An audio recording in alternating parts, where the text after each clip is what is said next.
Okay, number 2, 63. Number 4 is negative 12. Number 6, excuse me, is 4 and negative 20. Number 8 is 10 and 0. Number 10 is 3 and 0. Number 12 is 2 and 5. Number 14 is 12.6. 16 is 2. 18 is 3.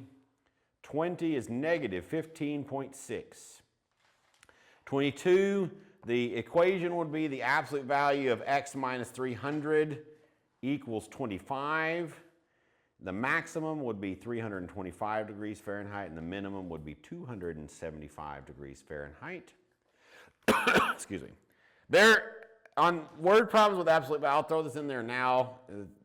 It might get asked about later, so we can look at that later. Absolute value word problems, you can pretty much always solve them without using absolute value by writing a couple of different equations or whatever else, which is basically what absolute value does. Absolute value is a shortcut way to write the equation. So if you solved number 22 and got it right without using absolute value, that would be fine. Anyway, 24 is 8 and negative 26. 26 is negative 29 and 41. 28 is 3 and negative 11. 30 is 1/5. 32 is negative 1/4 and negative 9/28. And 34 is negative 5/3 and negative 11/3. I need to, at some point, change the assignment for this lesson. I need to throw in a couple odd problems. We'll do one as an example here in a second to make sure you understand a thing. A thing that actually will make you happy on absolute value equations because we get to not do them. We can. I'd be happy to do number 12. Absolute value of a minus 4. Still don't have a black marker.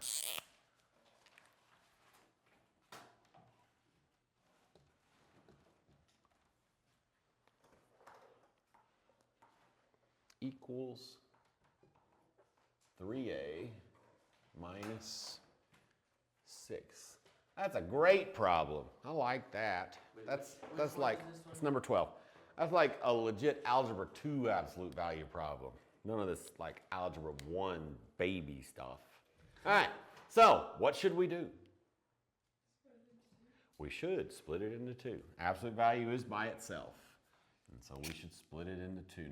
Now comes the tricky bit because there's a lot of junk on the other side. And so when we're doing this and you do like positive and negative, you're not making the absolute value part negative or positive. It's the other side of the equals?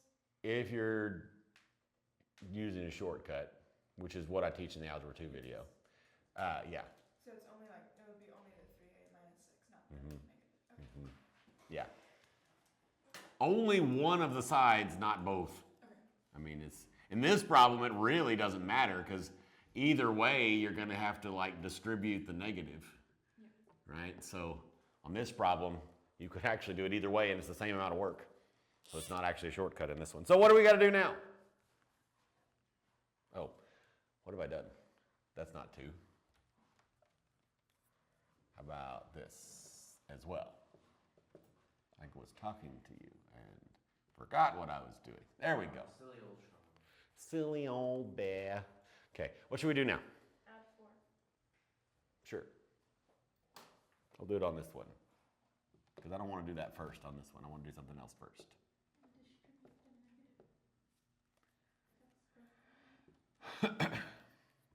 We could also subtract the 3a over here. And so we get negative 2a equals negative 2 over there, right? And then here, yes, we do distribute the negative first. We could add 4. We just have to do it at the end. And you would be tempted, if you added 4 first on this one, you might be tempted to make a dumb mistake of adding 4 to the negative 6 before you dealt with the parentheses. Making a dumb mistake doesn't make you dumb, just to be clear. It just means you did something dumb. It's fine. Okay. If you do it over and over, then you might have a learning disability. While we're continuing. continuing down the not normal brain path.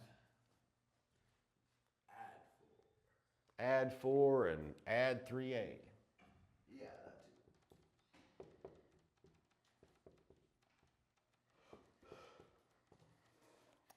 So we got 4a equals 10. And then we divide off the 4 and divide off the negative 2. And we're in a good way. We end up with a equals 5 halves and 1.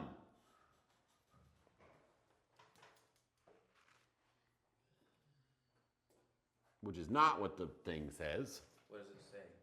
Oh, I know why. It's fine. We'll it's good in even.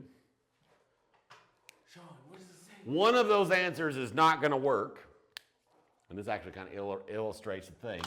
So if you're doing an absolute value problem and you've got a variable over here, then you have to test your answers because they may not work. Because what can an absolute value never be? Negative. It's never going to be negative. So if either one of these gives us a negative over here, then it doesn't work. So if I put 5 halves, what's 5 halves times 3? 15 halves. 15 halves. Minus 6, which would be 12 halves, right? That's a 12. Why not? So that's 3 halves. So it's still positive, so that one works. This one's great, and it's happy. Yes? If I put a 1 in there, what's 1 times 3? 3. Minus 6, which is negative 3, which doesn't work, so this answer doesn't work. So that's not part of our answer. I got it correct, technically speaking. I just didn't reduce it. Ah, I thought I missed it when you said it, and I was like, make sure you reduce, because I will absolutely count off for that in Algebra 2. Reduce. Absolutely. how do you check it? By plugging it into this side. And if it comes out to the side that's not in the absolute value. And if it comes out positive, Plugging it into, you multiply it? I'm plugging it into 3 times 5 halves minus 6. And I also did 3 times 1 minus 6. Yes. That was a dumb question. It was not a dumb question. Okay, and then, wait, so you can have both answers, but you need to check them? Right. Because some of them are negative, but when they plug in, it's not negative. Right. That's yes. That's absolutely yes. You can get a number like if this was no, this one could never be negative, but if it was like this, then A would need to be negative in order for it to work. So A like your variable sometimes could be negative, but the whole thing can't be negative. I don't know if that's what you were actually asking, but Yeah, I just that's good. circled 1 on all of the problems because some of them were negative, and then it. Yeah, they can be negative, but the whole side can't be negative. So like if you do something like number, where is one? Number 9, when you subtract off that A, you end up with the absolute value of B minus 3 equals negative 5. If you have something like that, then you can just put no solution and be done with your life. Wait, say that all again? I will write it on the board and say it all again. Like we're gonna do 9? Yeah. Well, we're going to do as much as we have to do, which is not very much. And an absolute value can be, like, come out as 0, like, what, it just can be 0? It can be 0, yes. So number 9 is absolute value of B minus 3 plus 8 equals 3. Right? So what do we have to do first before we can split it? You gotta check the A. Yeah, we got to get the absolute value by itself. And so yeah, we got to subtract 8. And so we end up with the absolute value of B minus 3 equals negative 5. And so at this point, we can be like, the answer is the null set and be done. That's how we have to write it? Okay. That's how we write it. That's how we write it. No solution is different than the null set. This is the first time. So this is, Algebra 2 is where math starts getting fun. Pre-cal is like, well, calculus is the best, but pre-cal is really cool. But so in Algebra 2 is the first time in your math career that you learn that no solution and the null set and zero are all different things. They all mean different things. Do we get to There's all kinds of ways to say nothing in math. I meant to ask this Tuesday, but are there numbers that are not part of the real number set? Yes. We're going to learn about them this year. we are? Fun. Yes, it is fun. And actually it's very fun because if you learn about imaginary numbers, then you get to do cool things like learning about fractals, which we won't learn about this year, but fractals are awesome. Fractals are like, nope, they're not. Fractals that are in grad school. What?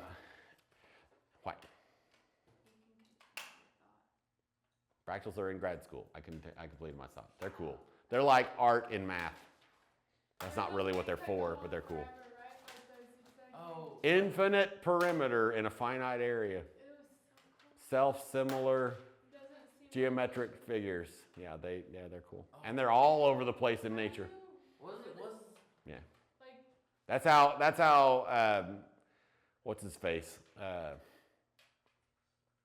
Mandelbrot. That's how he discovered them, because he was looking at maps of coastlines and he was like, this is a thing that is going on. And then he started doing a bunch of math. Yes, ma'am. So if whenever it's negative there with the whole set, why do you make it all negative for one of the options? Okay, I'm follow. Oh, so like why you split it into two? Is that what you're asking? Well, Like why do you do the positive version and the negative version? Is that what? but if it's negative, like when you stop because it's negative here, why do you go when you make that whole set negative? So it's because we're talking about two different parts of the equation, right? So absolute value can't equal a negative, right? Negative anything, right? But if I put a negative in here, then it makes it positive. So I can have a negative inside here, which is why we have to split it in two, because as this could either be the positive version of what's inside of here or the negative version of what's inside here will equal the same thing. Because like if I have the absolute value of negative 4, that equals 4. But if I have the absolute value of 4, that also equals 4. So the inside can give us either one when there's variables in there. But the outside, on this side, this side is never going to be positive. The answer is never going to be positive. The answer to an absolute value problem is never positive, right? Always turns it positive. Excuse me, it's never negative. I said positive 5 times, but I meant negative all of those times. Sorry. But you're not making the absolute value negative. You're making what's inside of it, yes. No. Okay, I'll let you finish. Continue. The other side, when you add the negative, so you have the negative version, and then the second So, one, the positive. yeah, and what we're doing when we do it, so in Algebra 1, when I teach these equations, we don't do the shortcut, right? So if we have like x minus 5 is assigned, wait, no, we're not doing programming, equals 7, then, because what we were actually changing is this. So we'd have the positive version, which is just that, right? And the negative version of this, so negative x minus 5 equals 7. And then to get rid of that negative, you divide both sides by -1. So in Algebra 2, we just skip the dividing by -1 and just turn the right side, because it saves us time. Where is the confusion? Because I see there is some. Where on this, don't look at that, where in this part is like where are we confused here? Anywhere or nowhere? Because we can go to there in a minute, but Do you get what I'm saying here? Good. Okay. You still have a question. What is the question? So this one you just stopped, right? Right. Because it's negative. Yeah. Yeah. That part's So why don't you do that for the other? because that's not absolute value. Those are parentheses. No. No. If you split into two. I know, and that is the answer to your question, because that's not absolute value. That's parentheses. We've made two new problems out of this one. So only if it was absolute value equals negative, then we did it. But this is not absolute value equals negative. It's this equals negative. So Sean, if it was like absolute value of that equals -7 plus a, would it still? Oh, could you still immediately? You couldn't, no, because there's a variable, because that variable could make that whole side positive. Okay, but if it was -7 plus 8 on that side, you would still just. -7 plus 8 or a? 8. Well, no, because that would be +1. But if it was -7 plus 5, you would. Yeah. You got it? Good enough? Okay. All right. What other questions from this lesson, guys and gals? What's the difference between null set and No solution means there is nothing that can work for this. Nothing at all, anywhere, ever. Like the void. No, the null set says that there is an answer. There is a set of answers that is possible. It's just empty. There's just nothing in it. So how do you represent a fake? It's more conceptual than it is like practical. Like practically speaking, like every day walking down to the grocery store, there's no difference. Who cares? But it's like it's so it's more conceptual and when you get to higher level maths and we're talking about sets, like there's a whole like some mathematicians, that's their entire like career is looking at sets and how they work. And it's not just like a waste of time because it has practical application and whatever else. But it matters to those guys. But to everybody else, it doesn't matter. It's just in Algebra 2, we start to get a little bit more formal. So in case you want to be one of those, you have at least some understanding of what's happening. So, yeah. What other questions from this lesson do we have? How would you represent an imaginary number? Like if it's imaginary, how does it work? I don't really like that word. They're complex numbers. They also have an imaginary part. Preview for the future, for chapter whatever the heck it comes in, is the only imaginary number is I. And I equals the square root of -1. So if it equals something, how is it not? Yeah, hence why I don't really love the word imaginary. They're not fake numbers. They're not like playground numbers. They're real legitimate things with real legitimate like How purposes. come they aren't real numbers? Because they're not. But like, Punch square root of -1 on your calculator and push enter.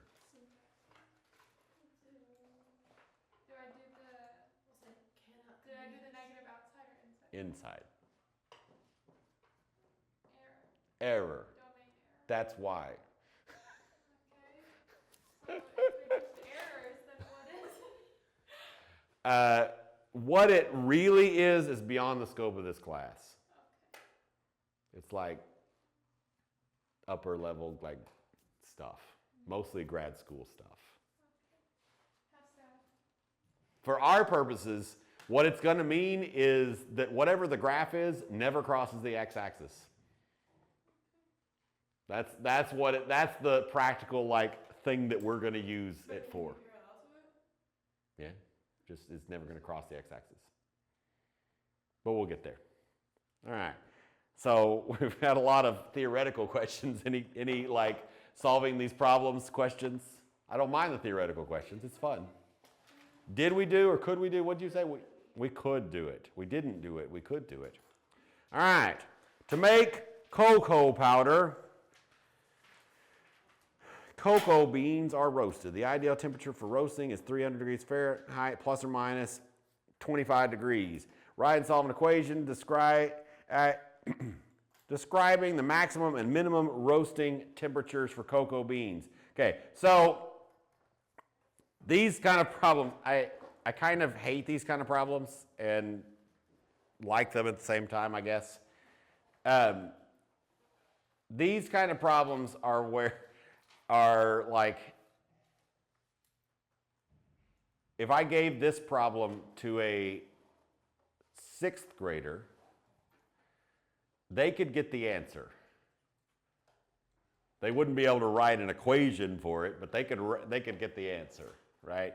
So the answer is obviously it goes up to 325 degrees Fahrenheit and it goes down to 275 degrees. So let's talk about how the equation would work.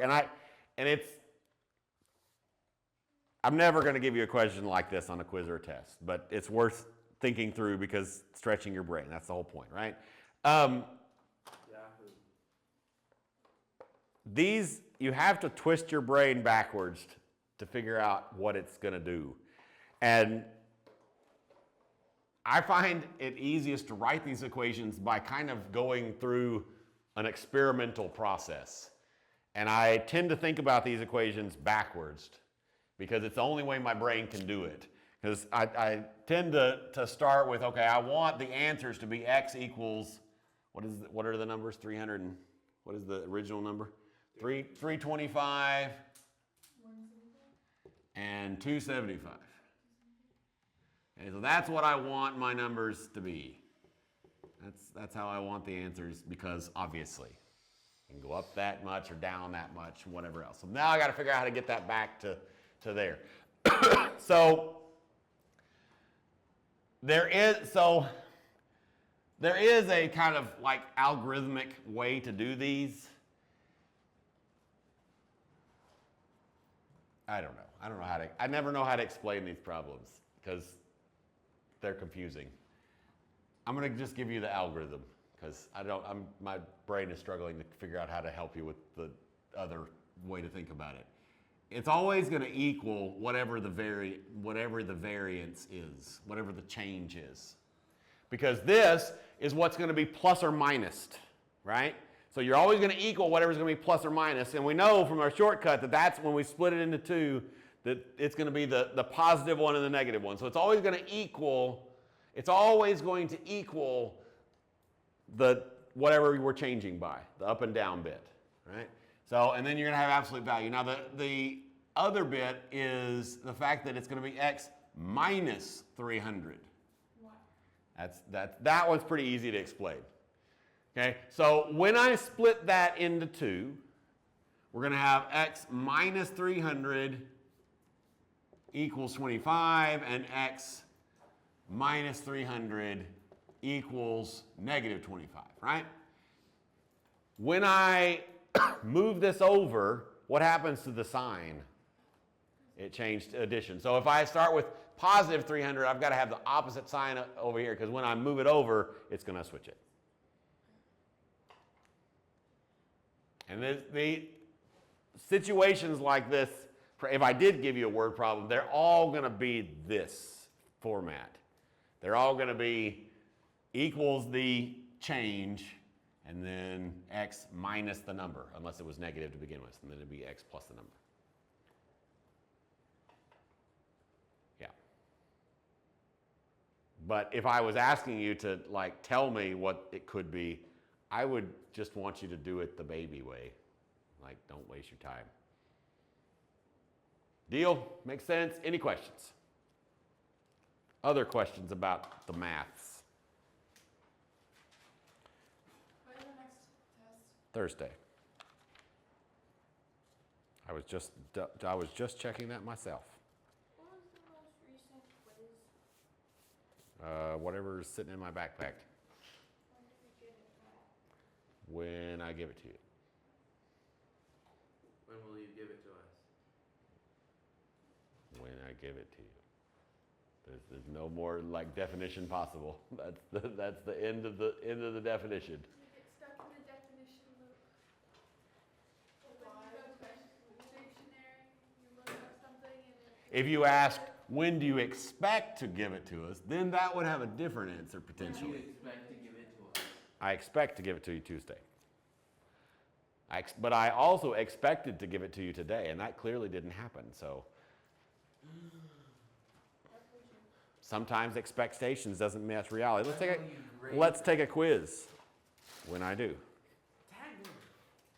that's the only possible answer. I do not predict the future. I am not that kind of magic. When will you predict the future? What kind of magic Never. are you? Oh, that's a secret. I can predict It's above. That's above your pay grade. when people squeak. Stop. Sorry, I was more laughing at her than you. In fact, pretty much all laughing at her joke, and not your squeak was fine. Don't worry. It's not. Don't be embarrassed. I wrote homework. Dang. Your mean friend. Dude, I'm just a fortune teller. You can just a fortune teller. Let's do page 30. Quiz, whatever this is. Page 30, that's what we were just on. What? Quiz 1, 3, maybe? I don't know. It's like 24. 24? No, 1, maybe so. Well, Sure. but I think we only took one quiz Between, yeah, because there was one, and then you one, and then we haven't had returned the the two other one. assignments for. Here. So I think it's one. Liz is judging me. I can tell. Numbers 7, 9, and 11. Right? Is that what I? No. Yeah. That is exactly what I wanted to do. Great. Ready, set, go.